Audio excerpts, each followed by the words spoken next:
అందరికీ శుభోదయం. మరి ఇవాళ ఈ సీజన్లో దొరుకుతున్న ఉసిరికాయల్ని మనం పొడిగా ఎలా నిల్వ చేసుకోవాలో చూద్దాం, డ్రై పౌడర్గా. సో పెద్ద ఉసిరికాయలు అయితే చక్కగా ఇలా తురిమేసుకోవచ్చు మనము. నేను నాటు ఉసిరికాయలు తీసుకున్నాను. ఉసిరికాయలని బాగా కడిగి తుడిచేసి, తడి లేకుండా తుడిచేసి పెట్టుకోవాలి. చెట్టు నుంచి కోసిన వెంటనే చేయకూడదు, 2-3 రోజులు ఆరబెట్టాలి. గాలికి ఆరబెట్టేసామంటే చక్కగా ఆరిపోతాయి. తర్వాత ఈజీగా కట్ చేసుకోవడానికి బాగుంటుంది, రసం అంతా కూడా చిమ్మదు. కాబట్టి మనము చాకుతో కట్ చేసుకున్నప్పుడు ఈజీగా ముక్కలు అయిపోతాయి, తురిమినా కూడా వచ్చేస్తాయి అన్నమాట. సో మనం తురుముకోవచ్చు, లేదు అంటే ఇలాగ ముక్కలు కట్ చేసేసుకుని చిన్న చిన్న ముక్కలు చాకుతో కట్ చేసుకోవాలి. స్టీల్ చాకుతో కట్ చేసుకున్నామంటే చక్కగా ఇలా తెల్లగానే ఉంటాయి. సో ఇలా కట్ చేసుకున్న ముక్కల్ని మిక్సీ జార్లో వేసి మనము కచ్చా పచ్చగా కట్ చేసుకుని ఒక షీట్ మీదకి తీసుకోవాలి.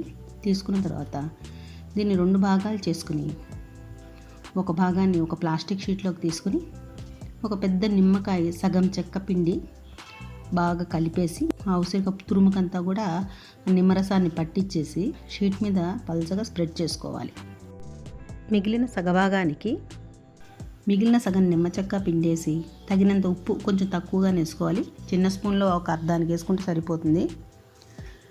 సో తగినంత ఉప్పు వేసుకొని బాగా తురుముకంతా ఉప్పు నిమ్మరసం అంతా కలిసేలాగా బాగా పట్టించి దాన్ని కూడా పల్చగా స్ప్రెడ్ చేసేసి ఈ 2 షీట్లని మనము నీడలో ఆరబెట్టుకోవాలి. ఉసిరికాయ పొట్టుని నీడలోనే ఆరబెట్టుకోవాలి. ఎండలో పెడితే దానిలో ఉండే సి విటమిన్ అంతా కూడా పోతుంది. కాబట్టి నీడలో ఆరబెట్టుకున్నామంటే ఉసిరికాయ పొట్టు లక్షణం అలాగే రీటైన్ అవుతుంది అన్నమాట.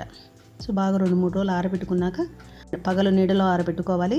ఇంకా రాత్రిపూట మనం ఫ్యాన్ కింద పెట్టుకున్నా కూడా పెట్టుకోవచ్చు. ఒక పల్చటి పేపర్ పైన వేసేసామంటే ఏవి ఈగలు దోమలు వాడకుండా ఉంటాయి.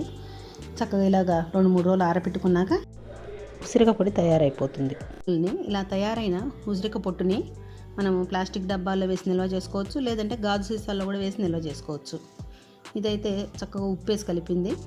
ఎప్పుడు నోరు రుచిగా ఉన్నా, లేదంటే భోజనం చేసిన వెంటనే కానీ, పొద్దున్న టిఫిన్ చేసిన వెంటనే కానీ నోట్లో ఒక రవ్వ వేసుకుని చప్పరించుకున్నామంటే బాగా మనకి సి విటమిన్ వంటపడుతుంది. ఇంకొక భాగమేమో నిమ్మరసం మాత్రమే పిండి ఎండబెట్టినది. ఈ పొట్టుని మనము చక్కగా రాత్రిపూట నానబెట్టేసి పొద్దున్న మిక్సీ పట్టి తలకి పెట్టించుకోవచ్చు. పందారాకు, ఉసిరికాయ పొట్టు ఇవంతా కలిపి, మెంతులు ఇవంతా కలిపి మనం మిక్సీ పట్టి తలకి పెట్టుకోవచ్చు. గోరింటాకు అంతా కలిపి కూడా. లేదంటే పొద్దున్నే వేడి నీళ్ళలో వేసి ఒక ఉడుకు రానిచ్చేసి తర్వాత చల్లారాక దీనిలో మెంతిపిండి, మందారాకు, గోరింటాకు, గుంటగలగరాకు, అలోవెరా అన్నీ వేసి కలిపి తలకి పట్టించుకోవచ్చు. మంచిగా పనిచేస్తుంది. సో ఇలాగ మనం 2 తయారు చేసి సీజన్లో చేసి పెట్టుకున్నామంటే సంవత్సరం పొడుగుతూ ఉంటాయి. అయితే ఒక 5-6 నెలల తర్వాత కొంచెం రంగు మారుతాయి. ఇలా తెల్లగా ఉండదు, కొంచెం బ్రౌన్గా వస్తాయి అన్నమాట. అయినా పర్వాలా, ఇట్ వర్క్స్. ఒక 2 కేజీలు తీసుకుంటే సరిపోతాయి.